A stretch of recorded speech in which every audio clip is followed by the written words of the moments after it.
وہ صبح شام مجھ کو روٹی کھلاتے تھے اور خود صرف کھجوریں کھاتے تھے. اور روٹی جو ہے ان کے لیے ایک امپورٹڈ آئٹم ہوتا تھا. کھجوریں تو ایک لوکل پروڈکٹ تھی, مدینہ میں وہ اگتی تھی, لیکن جو روٹی بنانے کے لیے جو غلہ, جو گیہوں آتا تھا یا جو آتا تھا, وہ امپورٹ کیا جاتا تھا. تو خود سادہ چیز کھا رہے ہیں اور امپورٹڈ آئٹم کس کو کھلا رہے ہیں؟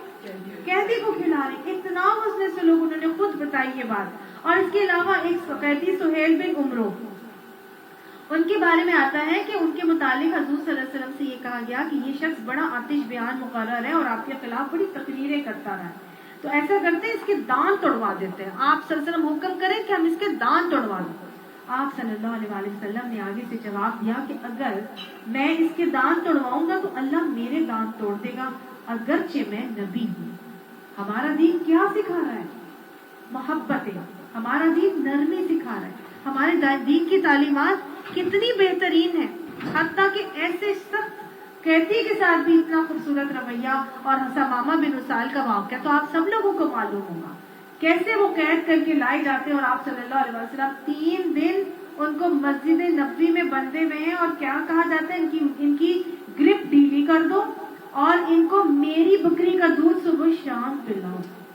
نبی کی بکری کا دودھ صبح شام پلایا جاتا ہے. اور اس قیدی نے کیا کیا, پھر بعد میں فوراً جا کے اسلام قبول کر لیا. تو دین ہمارا بزور شمشیر تو پھیلا ہی نہیں تھا, بلکہ اسی حسن سلوک کی وجہ سے پھیلا تھا. تو اب یہ ایک تو یہ کام کیا جاتا کہ ان کے ساتھ قیدی بنا کر رکھا جاتا, تو ان کے ساتھ بہت ہی حسن سلوک کا معاملہ کیا جاتا. دوسرا یہ ان کو یہ کہا جاتا کہ ٹھیک ہے اگر آپ قیدی بن کے رہتے ہیں ہمارے پاس تو ان کے ساتھ اچھا سلوک بھی کیا جاتا اور پھر ان سے مختلف کام لیے جاتے. ٹھیک ہے, آپ ہمارے جن لوگوں کو دے دیے جاتے قیدی بن جاتے, وہ ان کے غلام ہو جاتے, پھر وہ ان سے مختلف قسم کے گھر کے کام لے لیا کرتے تھے. وہ جو کام ان کا دل چاہتا تھا وہ ان قیدیوں سے وہ کام لے لیتے تھے. اگر وہ شخص کسی کے قید میں آتا ہے اور قیدی بنانے کے بعد کسی کے سپرد کر دیا جاتا ہے اور پھر وہ ان ریٹرن اسلام قبول کر لے گا, تو پھر اس کو یہ اجازت نہیں تھی کہ وہ آزاد ہو جائے. اجازت آزادی کی صرف اس وقت ہوتی تھی جب ابھی وہ ڈسٹریبیوٹ نہیں ہوئے ہوتے تھے. ہاں, جب کسی کے پاس چلے گئے اور اب آپ نے اسلام قبول کر لیا, پھر آپ اس کے غلام ہی رہیں گے, چاہے آپ مسلمان بھی ہو گئے, لیکن اب آپ اس کے غلام ہی رہیں گے اور آپ اس کا کام جو بھی آپ سے وہ خدمت لینا چاہتا ہے آپ اس کی خدمت کریں گے. تو یہ ان قیدیوں کا کام تھا کہ وہ گھر میں رہنے کے ساتھ ان کی تمام معاملات کی ڈیوٹیز جو ہے وہ انجام دیتے تھے. ایک اور طریقہ ان کے ساتھ یہ ہوتا تھا کہ قیدیوں کو ان کے ساتھ معاملہ یہ کیا جاتا تھا کہ اگر آپ کو کوئی ہنر آتا ہے, کوئی فن آتا ہے, کوئی تعلیم آتی ہے, تو آپ کیا کریں, آپ یہ فن ہنر جو ہے وہ ہمیں سکھا دیں, اس کے بدلے میں پھر ہم آپ کو رہا کر دیں گے. تو یہ ایک فدیے کا لین دین کا کانسیپٹ تھا کہ فدیہ میں وہ کیا کر رہے ہیں, اپنی رہائی کے بدلے وہ علم جو ہے وہ سکھا رہے ہیں, ہنر جو ہے وہ کسی کو سکھا رہے ہیں. تو یہ ایک اور طریقہ ان کے ساتھ ہوتا تھا کہ اگر وہ کوئی ہنر دے کر آزاد ہونا چاہتے ہیں اس فدیے کے, اس کو پھر وہ فدیہ کے طور پر آپ لے لینا کہ وہ جتنی دیر تک وہ ہنر سکھائیں گے تو اتنی دیر میں آپ ان کے غلام رہیں گے, لیکن اس کے بعد جب آپ وہ اپنا کام سکھا دیں گے تو پھر آپ کو آزادی ہے, آپ آزاد ہو کے چلے جائیں گے. آپ صلی اللہ علیہ وسلم نے جنگ بدر میں 17 لوگ تھے مدینہ میں جو پڑھے لکھے تھے, اس کے علاوہ پڑھے لکھے لوگ نہیں تھے. تو بہت سارے مکہ کے لوگ جو پڑھے لکھے تھے ان کو کہا تھا کہ آپ ہمارے مدینہ کے لوگوں کو پڑھنا لکھنا سکھا دیں اور اس کے بدلے میں پھر ہم آپ کو رہا کر دیں گے. تو دیکھیے ہمارا دین یہاں پر بھی پتہ چل رہا ہے کس طرح تعلیم کو فروغ دیتا ہے. آج لوگ کہتے ہیں کہ جی اگر دین اسلام پڑھ لیں گے تو ہماری عصری تعلیم تو ہے, ہمارا دین اس پر ڈانٹ لگا دیتا ہے اور کہتا ہے کہ جی عصری تعلیم حاصل کرنے کی کوئی ضرورت نہیں ہے. ہمارے دین میں علم سب سے پہلی چیز ہے جو سکھانے کے لیے کیا وہی آئی تھی, اقرا, پڑھ, اقرا باسم ربک الذی خلق. تو اللہ نے تو پہلی وہی ہی یہ نازل کی اور حضرت آدم علیہ السلام کے ساتھ بھی پڑھنے لکھنے کا معاملہ کیا گیا. تو یہاں پر آپ صلی اللہ علیہ وسلم نے اس قیدیوں سے پڑھائی لکھائی کا معاملہ کروایا اور پھر اس کے حوالے سے ان کو آزادی کا معاملہ کیا گیا. ایک اور طریقہ یہ سکھایا گیا فدیے کے حوالے سے کہ اگر وہ مال دے کر رہا ہونا چاہتے تو ان کو کہا جاتا تھا کہ ٹھیک ہے آپ اتنا مال دے دیں اور اس کے بدلے میں رہا ہو جائے. فدیے کی رہائی میں ایک اور طریقہ بھی ہوتا ہے اور وہ یہ کہ آپ ہم آپ کا فلاں بندہ دیں گے، آپ اس کے بدلے میں ہمیں فلاں بندے ہمارے دیں گے. تو آپ صلی اللہ علیہ وسلم نے اس طرح کا بھی معاملہ کیا تھا کہ ایک بہت ہی خوبصورت خاتون تھی قریش، یہ مکہ والوں کی، تو مشرکین مکہ کی اتنی خوبصورت خاتون کو آپ صلی اللہ علیہ وسلم نے ان لوگوں کے حوالے کیا اور ان کو یہ کہا کہ اس کے بدلے میں مجھے فلاں فلاں فلاں مسلمان جو تمہارے پاس موجود ہیں وہ اس کے بدلے میں مجھے چاہیے. تو آپ صلی اللہ علیہ وسلم نے ایک کے بدلے میں اس طرح مختلف لوگوں کو اپنے پاس بلایا. آپ صلی اللہ علیہ وسلم کے پاس آئے ان کی بیٹی حضرت زینب، ان کے شوہر تھے حضرت ابو العاص. حضرت ابو العاص آپ صلی اللہ علیہ وسلم کے پاس جنگ بدر میں آتے ہیں قیدی بن کر. تو ان کے فدیے کی رہائی کے لیے جب معاملات لین دین کے کیے جا رہے تھے تو آپ صلی اللہ علیہ وسلم کی بیٹی جو کہ مکہ میں موجود تھی حضرت زینب، ان کے نکاح میں تھی، انہوں نے اپنا ایک ہار بھیجا کہ آپ یہ ہار جو ہے یہ اس کے بدلے میں میرے شوہر کو واپس بھجوا دیں. تو نبی صلی اللہ علیہ وسلم کے پاس جب وہ ہار آیا تو آپ صلی اللہ علیہ وسلم وہ ہار کو دیکھ کے اشک بار ہو گئے، آپ کی آنکھوں میں آنسو آ گئے اور ٹپ ٹپ گرنے لگے. وہ کیوں گرنے لگے؟ کیونکہ وہ ہار حضرت خدیجہ کا تھا.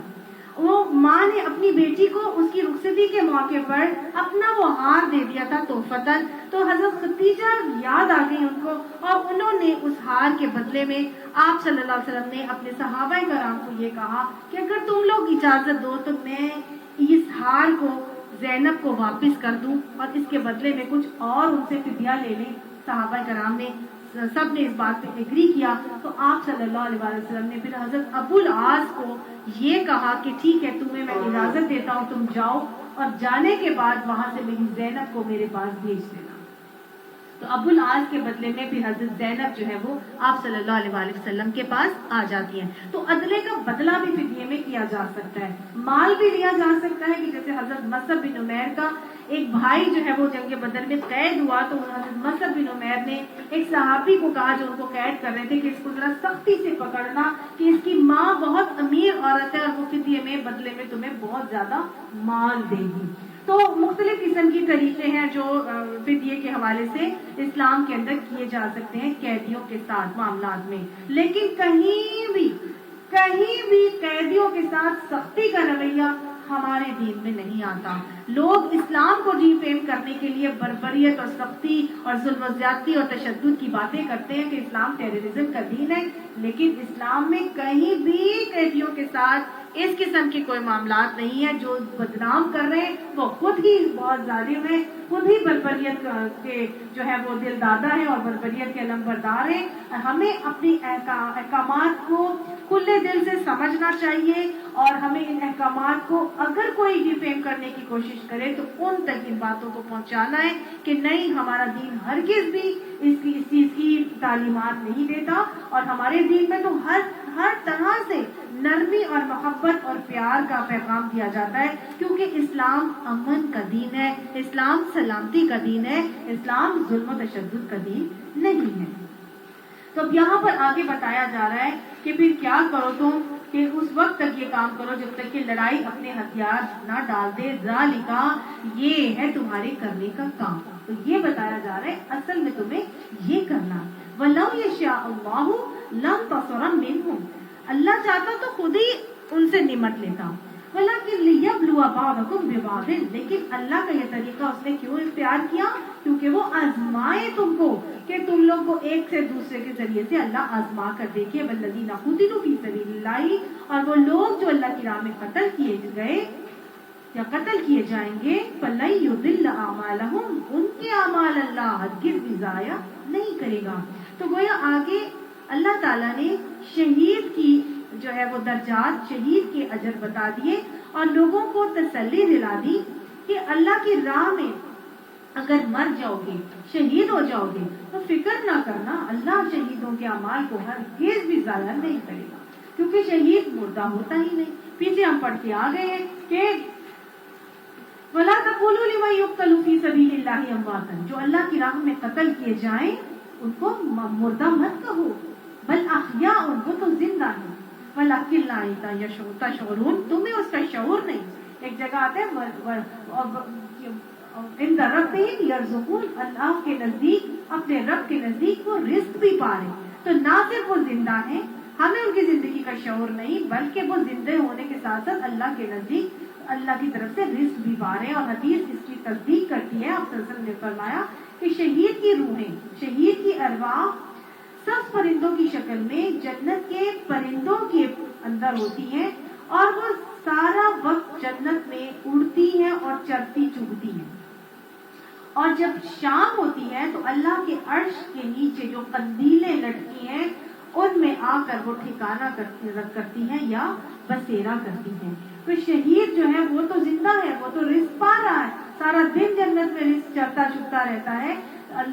شہید وہ شخص ہے جو مردہ نہیں ہوتا، اور اللہ تعالیٰ اس شخص کو مرنے سے پہلے اس کا ٹھکانہ جنت میں دکھا دیتا ہے. حدیث کے حوالے سے ہمیں پتہ چلتا ہے کہ شہید کو اس کے مرنے سے پہلے اس کا ٹھکانہ جنت میں دکھا دیا جاتا ہے.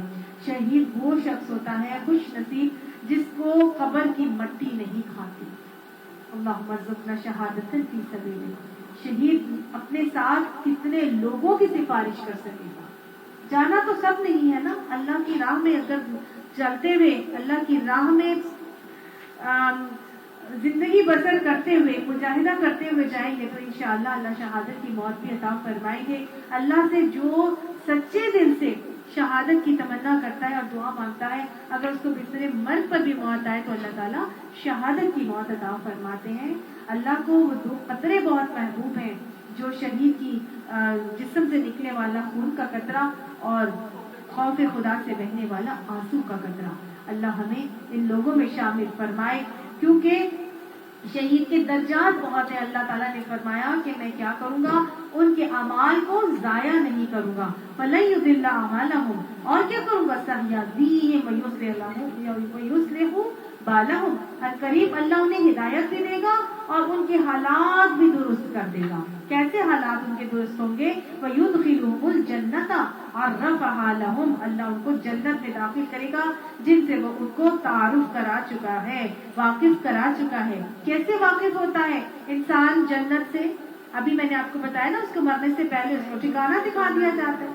دوسرا آپ صلی اللہ علیہ وسلم نے فرمایا کہ قسم ہے اس ذات کی جس کے ہاتھ میں محمد صلی اللہ علیہ وسلم کی جان ہے، جب جنتی جنت کے گھر میں داخل ہوں گے تو ہر جنتی اپنے جنت کے گھر کا راستہ اتنی آسانی سے پا لے گا جس طرح وہ دنیا کے گھر کا راستہ پا لیتا ہے، کیونکہ اس کو معلوم ہوگا کہ یہ میرا گھر ہے. آپ کو کہیں پہ چھوڑ دیں گے، آپ گھومتے پھرتے اپنے گھر کی طرف جب پہنچیں گے تو آپ فوراً کہیں گے یہ میرا گھر ہے، اس لیے کہ آپ اپنے گھر کو جانتے ہوتے. تو جنتی بھی اپنے گھر کو چونکہ دیکھ چکا ہوگا، لہٰذا جنت میں جب وہ جائے گا تو سیدھا جا کے اپنے ہی گھر میں پہنچے گا، اس کو وہ ٹھکانہ دکھایا جا چکا ہوتا ہے. اللہ تعالیٰ ہمیں شہادت کی موت عطا فرمائے.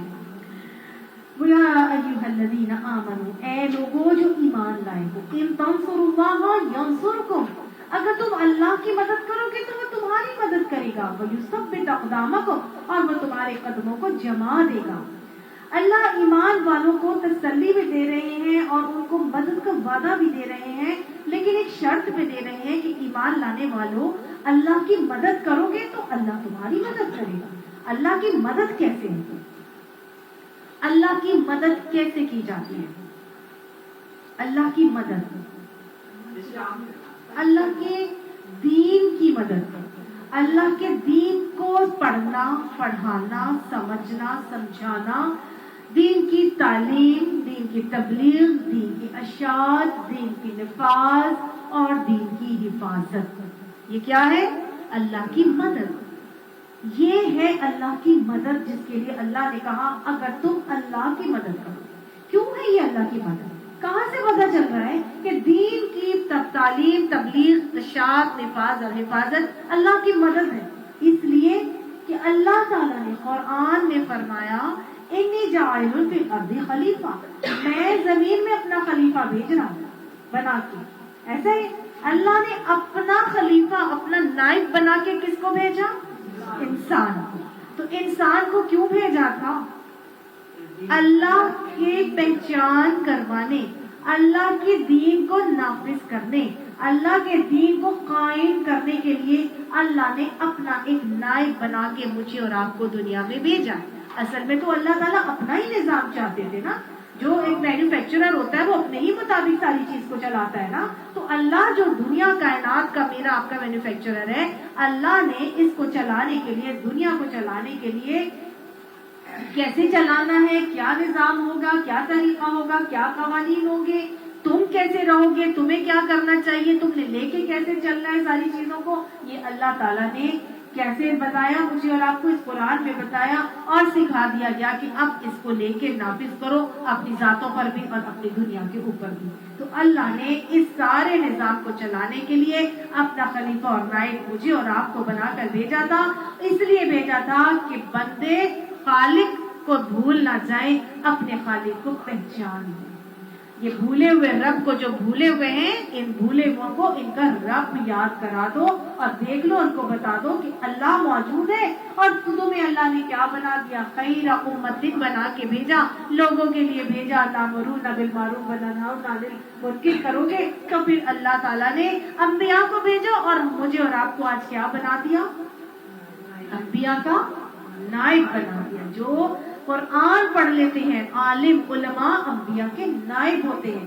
علماء کی وراثت نہیں ہوتی، وہ اپنی وراثت میں کیا چھوڑ کے جاتے ہیں، علم چھوڑ کے جاتے ہیں. تو جس کے پاس اب اس قرآن کا علم آتا جا رہا ہے وہ انبیاء کا نائب، انبیاء کا وارث ہوتا جا رہا ہے. اور یہ ذمہ داری اب میرے آپ کے سب کے کندھوں پر ہے. اور اب ہم سب نے کیا بننا ہے، اللہ کے مددگار، انصار بننا ہے. نحنو انصار اللہ، ہم اللہ کے مددگار ہیں. ہم اللہ کے دین کی تبلیغ کے لیے نکلیں گے، ہم اللہ کے دین کی اشاعت کے لیے نکلیں گے، ہم اللہ کے دین کی حفاظت کے لیے نکلیں گے. ہم ہر چیز کریں گے. اور ایسے کام کرنے والوں کا رتبہ اور درجہ حدیث کیا بتاتی ہے، خیرکم من تعلم القرآن وعلمہ.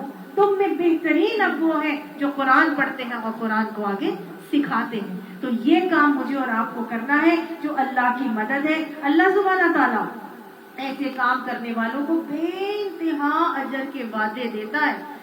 وہ قدم جو دین کی راہ میں خاک آلود ہوتے ہیں، آپ صلی اللہ علیہ وسلم نے فرمایا ان قدموں کے اوپر جہنم کی آگ حرام ہے. یہ جو قدم اٹھا کے آپ دین کو حاصل کرنے کے لیے یہاں پر آئے ہیں، ان قدموں کے اوپر جہنم کی آگ حرام کر دی گئی ہے. 2 آیات کو سمجھ کر پڑھنا یا پڑھانا 100 نوافل سے بہتر ہے. ایک جگہ آتا ہے سرخ اونٹنی سے بہتر ہے. اور ایک چیپٹر اور ایک باب اگر سمجھ کے پڑھ لیا جائے قرآن کا تو 1000 نوافل سے بہتر ہے. کیا ہم 1000 نوافل پڑھ سکتے ہیں؟ نہیں پڑھ سکتے. اور اگر سمجھ کے اگر ہم پڑھ لیں، جیسے ایک آیت جو بھی ہم سمجھ رہے ہیں، اس کو اگر ہم غور کر کے سمجھ کے پڑھ لیں 1000 نوافل سے بہتر ہو جائے گا. ابھی ہم کتنی آیات پچھلی سورت کی بھی اور کتنی اس سورت کی بھی پڑھ چکے ہیں، اور کتنے نوافل کا اجر اللہ نے انشاءاللہ ہمارے نامہ اعمال میں لکھا ہوگا. بے انتہا خوبصورت اجر کے وعدے ہم لوگوں کے لیے جو قرآن کو پڑھتے ہیں اور آگے پڑھاتے ہیں، اور جو اس کی حفاظت کے لیے جھک جاتے ہیں، جو اس کی حفاظت کے لیے کھڑے ہو جاتے ہیں. تو اس کے لیے آپ صلی اللہ علیہ وسلم نے وہ بہت خوبصورت خوشخبری دی. آپ نے فرمایا کہ اسلامی سرحد کے اوپر گھڑی بھر پہرا دینا ہجرت اسود کے سامنے ساری رات عبادت کرنے سے بہتر ہے. ہجرت اسود کے سامنے 70,000 فرشتے ہر وقت موجود ہوتے ہیں. 70,000 فرشتوں کی عبادت ہجر اسود کے سامنے ساری رات عبادت کرنے سے بہتر ہے اگر گھڑی بھر بھی اسلامی سرحد پر پہرا دیا جائے. تو گویا اگر میں اور آپ اسلام کی تبلیغ اور اشاعت اور اس کی حفاظت کے لیے انشاءاللہ جت جائیں گے، ہم نصارہ بن جائیں گے، پھر اللہ کیا کرے گا؟ ان تنصروا اللہ ینصرکم، اللہ تمہاری مدد کرے گا. اللہ انشاءاللہ ہماری مدد کرے گا. اللہ کیسی مدد کرتا ہے؟ اللہ کیسی مدد کرتا ہے؟ اللہ سبحانہ تعالیٰ فرماتا ہے میں اپنے بندے کے گمان سے بڑھ کر اس کے ساتھ معاملہ کرتا ہوں. وہ میری طرف 1 ہاتھ آتا ہے، میں 10 ہاتھ آتا ہوں. 1 قدم آتا ہے وہ چل کر آتا ہے، میں دوڑ کر آتا ہوں. 1 قدم آتا ہے، میں 10 قدم آتا ہوں. گویا اللہ سبحانہ تعالیٰ اتنا زیادہ ہماری طرف اپنی توجہ کر لیتا ہے. اور پھر کیا کرتا ہے اللہ سبحانہ تعالیٰ؟ اللہ سبحانہ تعالیٰ